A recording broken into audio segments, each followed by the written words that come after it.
Assalomu alaykum aziz obunachilar. Mana navbatdagi katelimizni ham tugatdik. Bu yerda Yevroxod 30 kilovatlik bexitni boylar qo'yganmiz hamda Lavato mini boosterlardan qo'yganmiz. Bu boosterimizning afzalligi teplоизоляtsiya, issiqlikni ushlashi hamda ixchamligi. Katelimizda joyimizni tejab beradi. Kichkina joylarga ham juda qulay. Ko'rib baho beringlar. Xizmatlar bo'lsa murojaat qilasiz.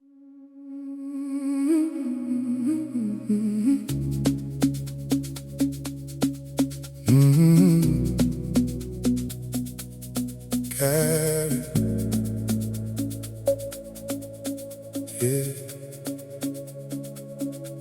Long road under open sky, warm wind passing by.